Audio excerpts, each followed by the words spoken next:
Yo les gars, j'espère que vous allez bien. Aujourd'hui c'est une nouvelle journée pour devenir rentable et dans cette vidéo on va directement faire une analyse de BTC fondamentalement et techniquement plus approfondie que ce que je peux faire sur Insta ou sur TikTok. Donc voilà, n'hésitez pas à la regarder cette vidéo en entier, vous allez voir, on va voir des concepts intéressants, etc. Donc bref, on est directement parti. Donc on va commencer avec de l'analyse fondamentale. Moi généralement les gars, ce que je fais c'est que je fais d'abord mon analyse fonda, c'est notamment cette analyse qui va me donner ma direction sur est-ce que je suis haussier sur BTC fondamentalement ou est-ce que fondamentalement je suis plutôt baissier sur BTC. Ensuite je vais faire mon analyse technique qui elle va plutôt me donner des points d'entrée, des zones d'entrée, si on peut dire ça, par exemple des sell zones ou des buy zones, en fonction de ma fonda, ok. Mais généralement, ce qu'on peut remarquer, c'est que la fonda et la technique s'associent plutôt bien. Donc bref, on traite directement BTC, donc on va voir directement ce qui se passe au niveau géopolitique. Vous savez, BTC est pas mal impacté via ce qui se passe au niveau de la géopolitique. Voilà, c'est ce qu'on appelle les flux risk-on, risk-off. Donc on est directement parti.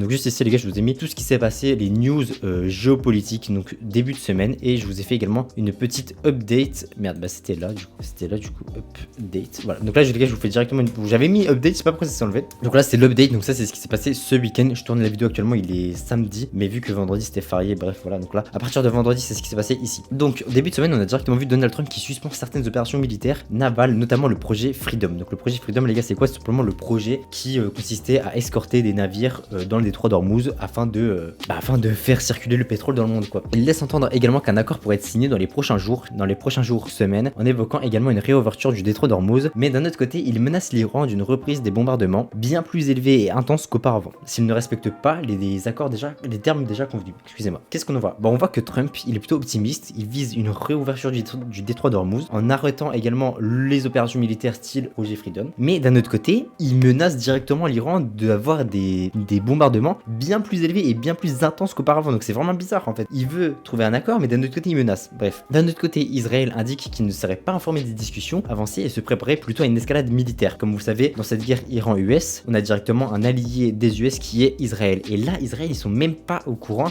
de ce que fait Trump en fait directement. Et on a pu le voir auparavant dans les semaines précédentes que Trump il avait mis des cessez-le-feu. Et les cessez-le-feu, ils étaient jamais réellement respectés, ils étaient très bancals, c'était pas vraiment des vrais cessez-le-feu. Et là, actuellement, je pense qu'on a encore une fois un cessez-le-feu assez bancal, assez flou. Et on voit directement que même Israël n'est pas au courant de ce qui se passe. Ce qui est vraiment très étrange. Je pense que si on aurait un vrai cessez-le-feu vraiment bien convenu, tout simplement Israël qui est l'allié des US serait au courant du cessez-le-feu quoi. Du point de vue de l'Iran, qu'est-ce que ça donne? Du point de vue de l'Iran, il n'a pas accepté officiellement la proposition américaine et considère que certaines clauses sont inacceptables et veut mettre en place une nouvelle structure pour contrôler le trafic maritime dans le détroit d'Ormuz afin d'instaurer un système de payage sécurisé payant sous supervision iranienne, excusez-moi. L'Iran, ils veulent avoir le contrôle du détroit d'Ormuz pour notamment le monétiser, si on peut dire ça comme ça. C'est pas vraiment le terme exact, mais en gros, qu'est-ce qu'on en conclut? Ils veulent le contrôle du détroit pour mettre à l'intérieur un système de payage, ok? Donc voilà, chose qui forcément ne va pas spécialement plaire à Trump. Donc on comprend que justement là il y a un désaccord qui se crée. Note, on a également la Chine qui continue d'aider l'Iran militairement, notamment avec des drones. On a vu que depuis le début de semaine on a une légère reprise du trafic aérien, donc sur Flystradar, on en parlera juste après, on ira directement sur le site.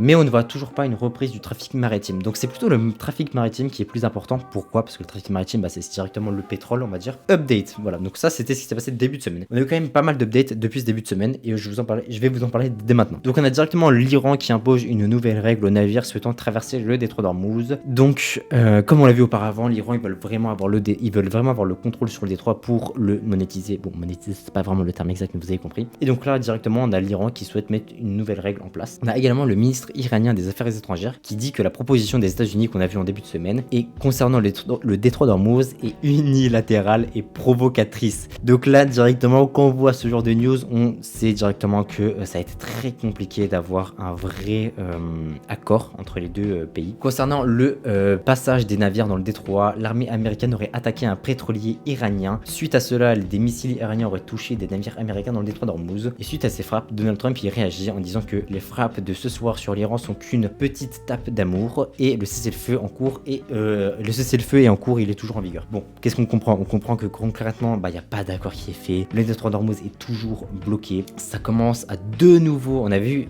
l'arrêt des frappes et là on a de nouveau des frappes qui se font sur les pétroliers, que ce soit iraniens ou américains. Et par exemple là Trump il nous dit directement le cessez-le-feu est en cours. Le cessez-le-feu, comme on l'a vu dans les semaines précédentes, il est pas, genre c'est pas un vrai cessez-le-feu parce que il continue de se frapper en fait tout simplement. Bref, quand on voit toutes ces news géopolitiques, on en conclut. Qu'est-ce qu'on en conclut? Je suis plutôt vendeur sur BTC. Pourquoi? Parce que le détroit d'Ormuz est toujours bloqué, donc toujours pas de pétrole qui circule, donc une inflation mondiale qui continue d'être présente représente tout simplement. Concernant l'or, bon on fait pas d'analyse de l'or directement dans cette vidéo, mais concernant l'or je suis également vendeur. Pourquoi? Parce que l'or est directement risk on durant ce conflit. Le vrai actif risk off ce n'est pas l'or mais c'est le dollar américain. Donc là on a le dollar américain qui risque de prendre en valeur, pétrole qui risque de prendre en valeur, donc or qui baisse et BTC qui baisse. Donc ça c'était toute l'actu vraiment géopolitique. Donc là je vous ai directement fait un deuxième rapport, donc c'est le rapport que je vous ai mis sur TikTok et sur Insta. N'hésitez pas à vous abonner à mon TikTok et à mon Insta si il y a des gens qui regardent ces vidéos sur YouTube. Donc voilà, sur BTC on va s'attarder BTC. Donc on a les taux d'intérêt de la Fed qui sont maintenus plus une Fed craintif par rapport à l'avenir, cycle baissier, rapport COUT toujours en achat, indice de crypto, bref tout ça en fait je vais pas trop vous en parler parce que on va directement aller sur les sites pour que je vous explique. Ok, donc nous voici directement sur le site qui nous montre directement les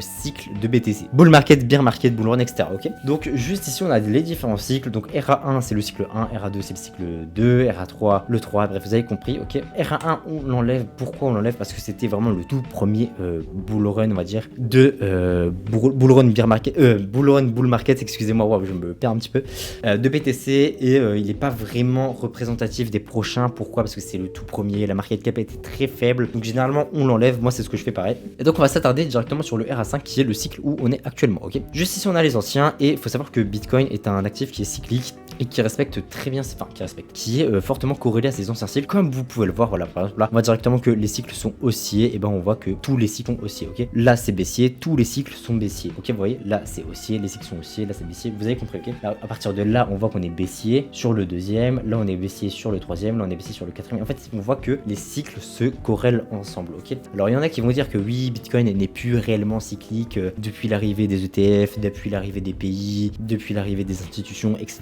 Factuellement, quand on regarde cette carte, on voit que il continue d'être cyclique parce qu'il y a toujours cette corrélation, ok. Donc moi, je continue de maintenir mon idée et on voit quoi actuellement. Je vais vous faire un petit zoom. Tac, voilà, je vous fais directement un petit zoom. Ok, je sais pas si vous allez bien voir. Donc on voit quoi directement ici. Comme je vous ai dit, nous, notre cycle actuellement, c'est le violet. Et bien, on voit que les trois anciens cycles sont plutôt vendeurs sur BTC, enfin vendeurs, sont plutôt baissiers. Donc directement, au vu de la fonda plus au niveau des cycles, on voit que BTC pourrait perdre en valeur dans les prochains mois. Maintenant, si on regarde directement, alors aussi ce qu'il faut savoir les gars, c'est que BTC en moyenne, je dis bien en moyenne, il perd 80% de sa valeur en bear market, ok. Et actuellement, on a perdu combien depuis le top? Donc le top, c'est directement les 126 000. On a perdu seulement 52% de valeur. Et comme je vous dis, en moyenne, on perd 80%. Je vais directement vous montrer un tableau. Donc nous voici directement sur notre petit ami ChatGPT qui nous a fait un petit tableau de chaque bull market, donc de 2011, de 2013 à 2015, 2017 à 2018, 2021 à 2022. On voit directement que au tout premier bull run, on a perdu 93% de sa valeur. Au deuxième, on a perdu 86%. Au troisième, 84%. Au quatrième, 77%.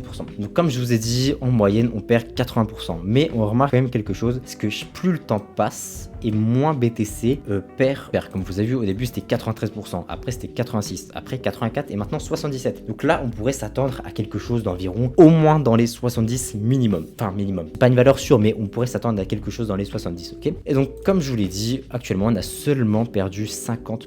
Et donc là on comprend que ça va être difficile pour BTC d'aller chercher des points hauts, des nouveaux points hauts, parce que fondamentalement avec la géopolitique c'est pas ouf, historiquement avec les cycles c'est pas ouf, et si on va plus loin dans l'analyse fondamentale vraiment géopolitique, c'est que comme on le voit, on a une inflation mondiale qui reste élevée, donc des taux d'intérêt qui vont être maintenus. On va directement aller voir l'économie américaine. Donc nous voici sur un petit rapport que je nous ai fait de la Fed, notamment le FOMC du 29 avril 2026, donc du mois dernier. C'était le dernier FOMC qu'il y a eu avec le changement de taux d'intérêt, le taux d'intérêt ont été maintenus d'ailleurs. Donc directement la Fed qui nous dit que l'inflation est élevée en partie en raison de la hausse du pétrole, hausse des prix de l'énergie. Je pense qu'il parle du pétrole. Donc comme je dis, une inflation mondiale qui est le plus élevée parce que forcément le pétrole est bloqué au Notre-Dame. La position actuelle de la politique monétaire est appropriée. Pas de hausse prévue mais pas de baisse non plus. On ira voir notamment sur Polymarket qu'est-ce que ça donne. Les événements au Moyen-Orient contribuent à l'incertitude. Mal. Les anticipations d'inflation à court terme ont augmenté, excusez-moi. La hausse des prix de l'énergie fera augmenter l'inflation à court terme. C'est pas fou non plus pour une baisse des taux. Enfin,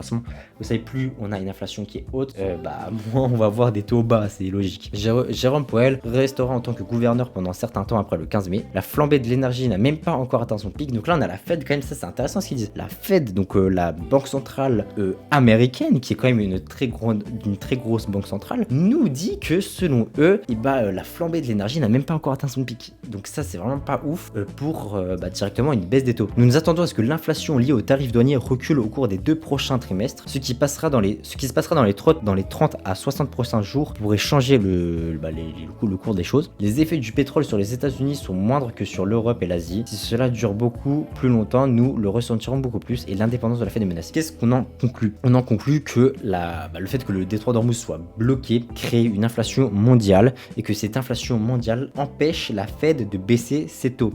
Ok? Comme vous le savez, BTC, pour que BTC performe et prenne en valeur, il faut qu'on ait des taux d'intérêt bas. Pourquoi? Parce que qui dit taux d'intérêt bas dit plus d'argent injecté sur les marchés risk-on tels que S&P 500, tels que Bitcoin, etc. Et qui dit des taux d'intérêt hauts dit moins d'argent injecté dans les risk-on, donc moins d'argent dans le S&P 500, moins d'argent dans le BTC. Pourquoi? Parce que plus on a des taux d'intérêt qui sont hauts, plus c'est cher d'emprunter. Plus on a des taux d'intérêt qui sont bas, moins c'est cher d'emprunter. Donc par exemple, plus on a des taux d'intérêt qui sont bas. Pourquoi le S&P 500 prend en valeur quand on a des taux d'intérêt qui sont bas? Parce que vu comme je vous ai dit, c'est moins cher d'emprunter, les gens empruntent plus, les gens dépensent plus dans l'économie américaine, vous voyez, ce qui va donc faire croître le chiffre d'affaires des entreprises, qui va du coup faire augmenter le S&P 500. Bref, on n'est pas vraiment dans une analyse vraiment full dédiée à ça. Et donc voilà, et donc BTC, pour que BTC performe, il faut qu'on ait des taux d'intérêt qui sont bas. Mais là, avec le conflit qu'on a, ils peuvent pas baisser leurs taux d'intérêt. Alors ils vont pas les monter non plus. On serait plus dans une situation de stagflation, c'est-à-dire maintenir les taux jusqu'à ce qu'on ait une inflation mondiale qui diminue. On comprend que si on a un accord de paix qui va être conclu avec l'Iran, on aurait notamment une réouverture des détroits d'Ormuz, des pétroliers qui peuvent traverser directement ce détroit, excusez-moi, et directement une baisse de l'inflation. Or, ce n'est pas le cas, car là, juste avant, on a analysé la géopolitique, et géopolitiquement parlant, on comprend que ça va être compliqué d'avoir un détroit d'Ormuz réellement ouvert. Ok? Donc là, les gars, je vous ai directement mis un graphique des taux d'intérêt américains avec le taux d'inflation américain. Donc la courbe en bleu, c'est directement les taux d'intérêt, la courbe en gris, c'est directement le taux d'inflation. Comme on voit, en 2020, on avait une inflation on avait des taux d'intérêt vraiment très bas, 0,25%, c'est hyper faible. Donc forcément, beaucoup de gens ont emprunté, beaucoup de gens ont directement dépensé dans l'économie américaine. Inflation qui explose jusqu'à avoir 9,1%. Ok, suite à ça, forcément une Fed ultra hawkish, donc taux d'intérêt qui explose violemment jusqu'à 5,5%. Et on a directement une inflation qui a baissé jusqu'à atteindre les 2,4, 2,3. Faut savoir que la target, si on peut dire ça comme ça, des banques centrales en moyenne, c'est 2% d'inflation. 2% d'inflation, c'est vraiment très bien. Donc là, on voit qu'on était proche de la target. Qu'est-ce qui se passe? Fed qui commence petit à petit à devenir de plus en plus dovish, à baisser ses taux jusqu'à actuellement 3,75%. Et ça aurait pu continuer comme ça à baisser ses taux. Pourquoi? Parce qu'on a une économie qui est... Donc voilà, on aurait pu avoir une économie qui continue de baisser ses taux. Pourquoi? Parce qu'on a un PIB qui est plutôt baissier / neutre, un taux de chômage qui évolue quand même plutôt pas mal. N'hésitez pas à voir mon TikTok sur l'économie américaine, l'analyse de l'économie américaine que j'avais fait. Vous allez vraiment bien comprendre. Peut-être que je vous mettrai pause et que je vous mettrai directement le TikTok pour vraiment vous expliquer. Mais on aurait dû avoir des taux d'intérêt qui étaient de plus en plus baissiers. Et là, on voit directement une inflation qui passe de 2,4% à 3,3%. Donc pratiquement 1% d'inflation d'un coup en un mois. Donc forcément, la Fed, suite à ça, ne peut pas baisser ses taux d'intérêt comme on l'a vu. Donc bref, là, on est reparti du coup sur notre graphique du Bitcoin. Du coup, si on fait une petite conclusion depuis le début, on a les cycles qui sont plutôt baissiers. Ok, on a directement la fonda qui est plutôt baissière aussi. Donc pour l'instant, je privilégie de la vente. Ok, comme je les ai dit tout à l'heure, on perd en moyenne 80%. Donc les targets que j'ai personnellement, c'est cette zone là. Vous voyez, 66%, c'est déjà plutôt pas mal. Pourquoi cette target là? On voit directement qu'on a une zone d'intérêt juste ici. Voilà, juste là, on a une zone d'intérêt. On perd 66%, donc c'est plutôt pas mal. Ou alors j'ai cette zone là directement à 77%, qui est tout simplement la deuxième zone d'intérêt. Donc voilà, j'ai ces deux zones où là, par exemple, j'achète une première fois du Bitcoin et là, je rachète du Bitcoin. J'ai du mal à avoir un Bitcoin qui arrive en dessous des 24 000. Franchement, j'ai vraiment du mal à avoir un Bitcoin qui descend en dessous de cette zone là. Après, si on perd en théorie, du coup, 80%, comme on devrait le faire en théorie, on devrait, vous voyez, voilà, 24 000. Comme je vous l'ai dit, 24 000. Pour moi, on a ces deux grosses zones qui sont vraiment bien. Ensuite, on va directement regarder le rapport Coate. Donc, le rapport Coate, pour ceux qui savent pas c'est quoi, c'est tout simplement le positionnement des institutions. Ok, donc voilà, et tous les temps de temps, alors je sais plus c'est tous les combien de temps qu'ils le font, ils donnent directement leur position. On voit que depuis approximativement, depuis le 17 février, on voit que les institutions achètent du Bitcoin. Vous voyez, là, ils achètent de plus en plus. Vous voyez, on voit qu'ils achètent de plus en plus de Bitcoin. Et là, on voit directement aujourd'hui, donc le 5 mai, qu'ils en achètent beaucoup moins. Vous voyez, avant, on avait toujours plus 321, plus 200, plus 147, plus 300. On avait quelques fois moins 300, moins 120, mais rien de fou, tu vois. Et là, plus 200, plus 2000, plus 2000, plus 2000. Et là, moins 951. Ils en achètent beaucoup moins. Donc, on comprend qu'ils commencent petit à petit à réduire leur exposition. Pour revenir vite fait également, les gars, sur la Fed. Donc voilà, on venait directement sur Polymarket. Combien de baisse des taux de la Fed en 2026? justice, on voit qu'on a 56% de chance qu'il y en ait vraiment 0. Et je pense qu'il y en aura 0. Ou alors, à voir comment la situation en Iran évolue, mais pourquoi pas potentiellement en fin d'année avoir peut-être une ou deux diminutions des taux d'intérêt en fonction de la guerre. Mais sur Polymarket, pour l'instant, on est toujours à 0 baisse, ok? Ce qui est toujours pas en faveur de Bitcoin. Bref, on est directement du coup parti pour de l'analyse. Donc là, les gars, on a fait toute l'analyse fondamentale. Donc voilà, la géopolitique, l'analyse de la Fed, l'analyse des positionnements des institutions, etc. Et donc là, maintenant, l'analyse des cycles également. Mais bref, vous avez compris. Là, maintenant, les gars, on va passer de l'analyse technique, donc via les graphiques, via l'order flow avec les cartes lightmap de liquidation, lightmap plus classique, etc. Donc on est directement parti. Donc vous voyez que là, on a eu notre top. Une fois qu'on a eu notre top, enfin, donc là, vous voyez qu'on a eu notre mouvement acheteur. Bam, voilà. Bitcoin qui explose. Juste ici, on a un petit essoufflement du mouvement acheteur. Finalement, on a un dernier mouvement, pas très ouf. Enfin, on voit qu'il n'y a pas vraiment, via BOS, de pas énormément de points. On voit clairement qu'on a un essoufflement. Si je mets le RSI, peut-être qu'on avait une divergence. Ouais, on avait une petite divergence. On voit que ce point haut juste ici est plus bas au RSI que ce point haut qui est au niveau du prix est plus haut. Une petite divergence, rien de fou. Et on chute. On chute. Donc voilà, petite tendance baissière qui se crée. On vient directement choche le marché. On fait un retracement de Fibonacci sur la zone des 50%, donc la zone discount. Encore une fois, juste ici, vous voyez, retracement de Fibonacci.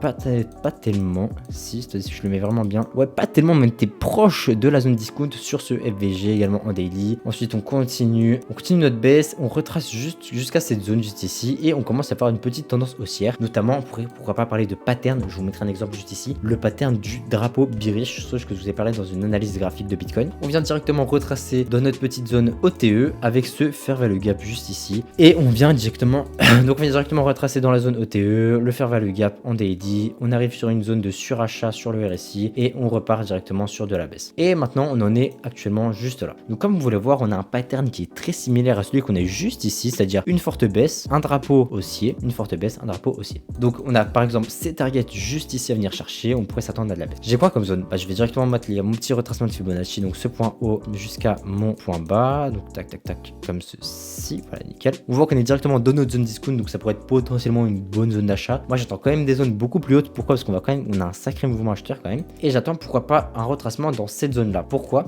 On a directement la zone OTE, juste ici on a ce fair value gap. Si je me mets en 4 heures dans notre fair value gap daily, on a formé un fair value gap H4, donc moi j'attends vraiment cette zone là. Si je viens également mettre mon RSI en daily, on n'a toujours pas sur notre RSI, on n'a toujours pas notre divergence. Vous voyez, avant on avait eu juste ici une divergence, là on n'a pas eu de divergence et on n'est toujours pas en zone de surachat. Comme vous voyez, on est venu frôler les zones de surachat, mais comparé à là où on était vraiment sur une zone de surachat, là on n'est pas vraiment sur une zone de surachat. Du coup moi les gars, j'attends vraiment qu'on revienne sur cette zone là, combler le fair value gap daily, combler le fair value gap H4, venir chercher la zone OTE, avoir pourquoi pas une divergence RSI et un RSI qui est en surachat pour vraiment prendre une vente. Donc pourquoi pas prendre cette genre de vente à peu près comme ça, voilà, mettre ça ici et venir chercher directement le plus bas ou carrément ces zones. Ok, donc c'est vraiment ce que j'attends sur BTC. Maintenant, si on vient regarder les heatmaps, donc là on est directement les gars sur la heatmap de liquidation. Donc là, vu qu'on est vraiment en stratégie de swing trading, on va aller voir des timeframes beaucoup plus hautes, notamment un mois, 2 semaines, 1 semaine, 3 jours. Sur 3 mois, les mecs, donc vous voyez là, on a directement l'heatmap de liquidation sur 3 mois. On voit qu'on a directement cette grosse zone de liquidité à venir chercher au niveau des 79 000. Ok. Et comme vous pouvez le voir juste ici, on n'a pas tellement de choses à venir chercher. En réalité, on n'a pas grand chose à venir chercher. Alors que là, juste ici, comme vous pouvez le voir, on a vraiment beaucoup de liquidité à venir chercher. Et c'est pas étonnant parce que là, on voit qu'on a directement forcément des gens qui ont acheté ici, des gens qui ont acheté ici, des gens qui ont acheté ici, des gens qui ont acheté ici, ouais, sur tous les plus bas, on va dire à peu près. Et donc voilà, on a beaucoup de liquidité à venir chercher en bas. Si je me mets sur 2 semaines, c'est pareil, toujours plus de liquidité au niveau du sud qu'au nord. Pareil sur du 1 semaine. Voilà, sur du 1 semaine, on comprend qu'on a vraiment ces deux zones là à venir chercher, notamment les 79 000 et les 78 200, grosse zone de liquidité juste ici. Si on va plus sur du court terme, moyen long terme, on a directement en 3 jours. En 3 jours, on est plutôt haussier. Ok, on a cette zone là à venir chercher. On a plus de liquidité au niveau du nord qu'au sud en 3 jours. En 48 heures. En 48 heures, c'est mitigé, c'est un peu 50-50, même si on en a légèrement plus au sud. 24 heures, bon 24 heures, c'est vraiment 50-50. On comprend du coup qu'on pourrait pourquoi pas venir chercher directement la zone, comme je vous dis, juste ici, venir combler venir combler toutes les liquidités qu'on a juste ici, hein, comme vous l'avez vu en 48 heures. 48 heures c'était mitigé, mais en 3 jours, combler cette liquidité en 3 jours, juste ici, pour ensuite, pourra pas partir directement à la baisse. Au niveau de la heatmap plus classique, donc là, avant c'était la heatmap de liquidation, juste ici c'est les contrats acheteurs et les contrats vendeurs en attente. Donc c'est notamment avec ça qu'on va pouvoir voir la pression acheteuse ou la pression vendeuse qui est exercée sur BTC. Bah, on comprend que au niveau des pressions acheteuses-vendeuses, on n'a pas vraiment de truc, c'est plutôt 50-50. Hein. Comme vous voyez, on a ce gros contrat juste ici de 45 millions, juste ici on a 31 millions et on n'a rien d'autre, on a que ces deux gros contrats. Après niveau vendeur, on a directement 36 millions juste ici, voilà 20 millions, tac, 19, 25, c'est un peu mitigé. On a légèrement plus de contrats acheteurs en attente, mais c'est pas deux contrats qui exercent vraiment une vraie pression acheteuse sur BTC. Vous voyez, ça c'est une vraie pression acheteuse. Pourquoi?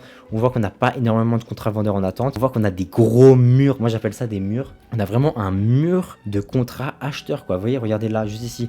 Contrat acheteur, là on a directement 33 millions, 30 millions, 33 millions, 30 millions, 28 millions, là encore une fois 50 millions, 45 millions, là on a ce gros mur juste ici, ça c'est une vraie pression acheteuse. Or là dans notre cas à nous, on a deux contrats, bref c'est pas vraiment une vraie pression acheteuse, mais on note quand même qu'on a légèrement plus d'acheteurs en attente que de vendeurs. Ce qui est plutôt pas mal en soi, parce qu'en soi comme je dis on a cette zone là à venir chercher selon moi. Après les gars je voulais également vous parler de directement la corrélation BTC Ether. Comme vous savez, BTC Ether, c'est des actifs qui sont corrélés et donc j'analyse également Ether. Et donc, comme vous le voyez en soi, attendez, j'enlève juste ça, ça on s'en fout. Comme vous voyez en soi, on a quand même à peu près approximativement la même analyse que BTC. On a fait ce petit top juste ici. Ensuite, on a formé notre petite tendance baissière avec le drapeau baissier, tendance baissière, drapeau baissier, un drapeau haussier, mais qui est en réalité un bearish flag. Ok. Donc voilà, on a du coup le même pattern que sur BTC. Et si on regarde directement l'ancien pattern qu'on avait juste ici, si je vais sur Ether, on voit directement